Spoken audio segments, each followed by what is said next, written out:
Hello मित्रों, स्वागत है आपका। और आज फिर से हम एक नए सेट लेकर आपके सामने हाजिर हैं। तो चलिए शुरू करते हैं।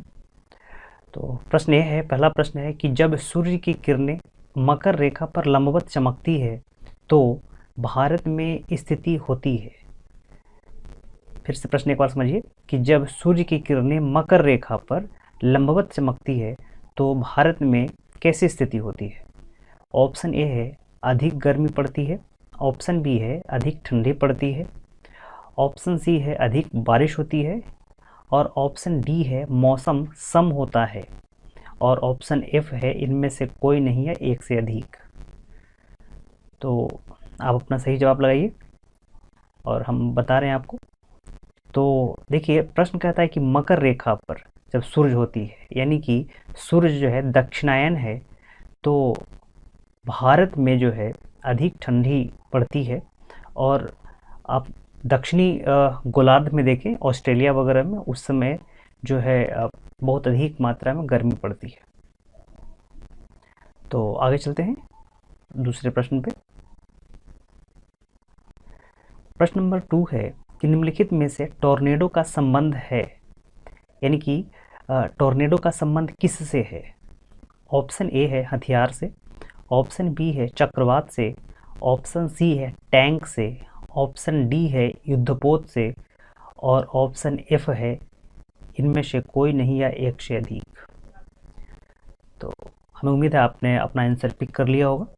तो देखिए, टॉर्नेडो का संबंध चक्रवात से है। एक्चुअली टॉर्नेडो जो है वो ऑस्ट्रेलिया में, अमेरिका में खास करके आते हैं ये, और एक चक्रवातीय तूफान होता है जो लैंडफॉर्म पे आता है।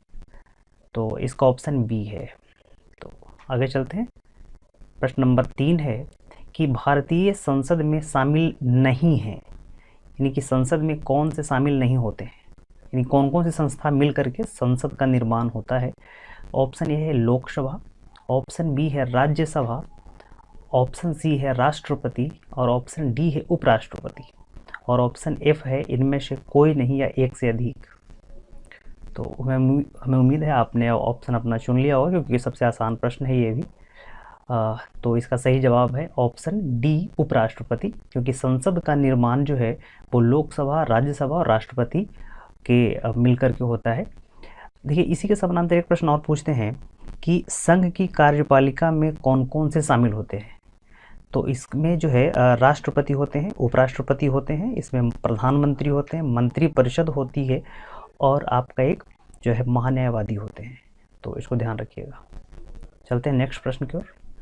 तो प्रश्न नंबर 4 है कि कोहबर चित्रकला किस चित्रकला का उदाहरण है, यानी कि कोहबर पेंटिंग जो है किस प्रकार के चित्रकला का उदाहरण है। तो ऑप्शन ए है मधुबनी पेंटिंग, यानी मधुबनी चित्रकला, ऑप्शन बी है पटना कलम, ऑप्शन सी है मंजूषा चित्रकला, और ऑप्शन डी है पोथी चित्रकला, और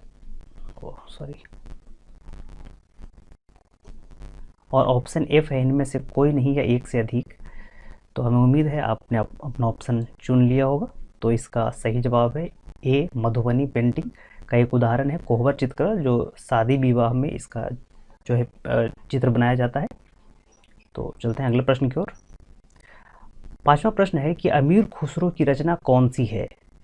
बहुत इंपॉर्टेंट प्रश्न है, बार बार प्रश्न पूछा जाता है, मतलब लगभग एग्जामिनेशन में।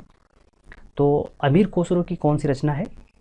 तो देखिए, ऑप्शन ए है नूह सिपीहर, ऑप्शन बी है आशिका, और ऑप्शन सी है खजाइन उल फुतूह होता है, ऑप्शन डी है किरान उस सदायन, और ऑप्शन एफ है इनमें से कोई नहीं या एक से अधिक। तो देखिए मित्रों, यहाँ जो है ये चारों ऑप्शन सही है। अमीर खुसरो की ये चारों रचनाएं हैं। 3 रचनाएं उसके और हैं। उसमें आप देखिए कि मिफ्ताह उल फुतूह, उसमें खजाइन उल ये एजाज उल खुसरवी, एक है तुगलक नामा। ये तीन रचनाएं उसके और हैं। तो इसमें ऑप्शन हो जाएगा एफ, इनमें से सभी इसके सही जवाब है। आगे चलिए, प्रश्न नंबर 6 है कि कर्नाटक पद्धति का नेतृत्व किसने किया था। देखिए, ये प्रश्न जो है थोड़ा सा टफ होगा। कर्नाटक पद्धति, लगता है कि कर्नाटक राज्य से जुड़ा हुआ है, लेकिन नहीं। कर्नाटक पद्धति का जो एक पद्धति था जो युद्ध के रूप में इसको प्रयोग किया जाता था। तो ऑप्शन ए है जयप्रकाश नारायण ने, ऑप्शन बी है सुब्रमण्यम शिवा ने, ऑप्शन सी है जगमोहन लाल और ऑप्शन डी है सरदार पटेल और ऑप्शन एफ है इनमें से कोई नहीं है एक से अधिक।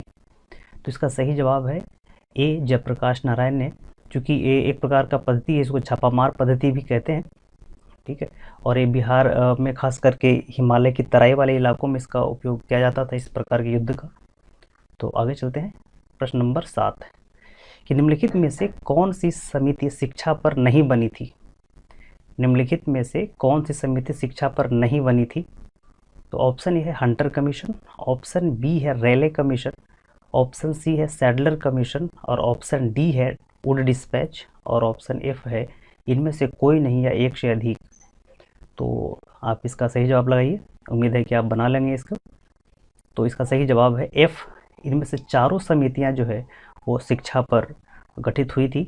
तो इनमें से एक से अधिक हो जाएगा इसका आंसर। तो इसका जो सही आंसर है वो है एफ। देखिए कुछ और समिति जो है बना था शिक्षा पे, इसमें आप देखें कि जो है हार्गेट कमीशन बना था, सार्जेंट कमीशन बना था, कोठारी कमीशन बना था। इन समितियों में सबसे पहला जो समिति बना था शिक्षा पर वो था वुड डिस्पैच 1854 में, उसके बाद हंटर कमीशन 1882-83 में, उसके बाद रेले कमीशन 1902 में, उसके बाद सैडलर कमीशन 1917 में, उसके बाद हार्गेट कमीशन 1929 में और उसके बाद सार्जेंट कमीशन 1944 में और सबसे अंत में कोठारी जो आयोग आया था आज़ादी के बाद 1964 में। तो आगे चलिए। प्रश्न नंबर 8 कि सेफ्टी वाल्व का सिद्धांत किसने दिया था? ये बहुत इंपॉर्टेंट प्रश्न है कि सेफ्टी वाल्व का सिद्धांत किसने दिया था। ऑप्शन ए है एनी बेसेंट, ऑप्शन बी है बाल गंगाधर तिलक और ऑप्शन सी है लाला लाजपत राय और ऑप्शन डी है जीके गोखले और ऑप्शन एफ है इनमें से कोई नहीं है एक से अधिक। तो इसका सही जवाब है सेफ्टी वाल्व का सिद्धांत दिया था सी ऑप्शन लाला लाजपत राय ने। देखिए इसी प्रकार एक और प्रश्न पूछता है कि तड़ित चालक का सिद्धांत किसने दिया था? तो तड़ित चालक का सिद्धांत दिया था जीके गोखले और दोनों जो सिद्धांत हैं सेफ्टी वाल्व और तड़ित चालक का जो सिद्धांत है दोनों कांग्रेस की गठन के बाद आया था। कांग्रेस के गठन पे ही दोनों सिद्धांत की जो है स्थापना की गई थी, दोनों जो हमारे फ्रीडम फाइटर थे उनके द्वारा। तो आगे चलते हैं। प्रश्न नंबर 9 है कि साइमन कमीशन का समर्थन किन किन पार्टियों ने किया था? तो ध्यान समझिए कि साइमन कमीशन का जो समर्थन किन किन पार्टियों ने किया था। तो साइमन कमीशन 1928 में आया था भारत में। तो इसमें देखिए कि Madras Justice Party, Punjab Unionist Party option B है और ऑप्शन सी है केंद्रीय सिख संगठन और ऑप्शन डी है अखिल भारतीय अछूत फेडरेशन और ऑप्शन एफ है इनमें से कोई नहीं या एक से अधिक। तो अब मित्रों इसको आप जवाब लगाइए। तो देखिए इसका सही जवाब है एफ, क्योंकि इनमें से चारों जो दल हैं, चारों जो संगठन है इन्होंने साइमन कमीशन का समर्थन किया था। तो नेक्स्ट प्रश्न चलते हैं। प्रश्न नंबर 10 कि वीर कुंवर सिंह का संबंध किस राजवंश से है?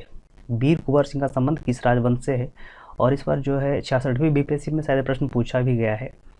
तो प्रश्न ए है ऑप्शन ए है पाल वंश, ऑप्शन बी है भोज राजवंश और ऑप्शन सी है कर्नाट वंश और ऑप्शन डी है चेर वंश और ऑप्शन एफ है इनमें से कोई नहीं है एक से अधिक।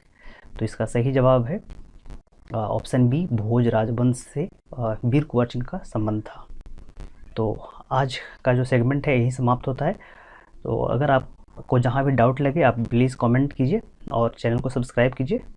तो चलिए धन्यवाद।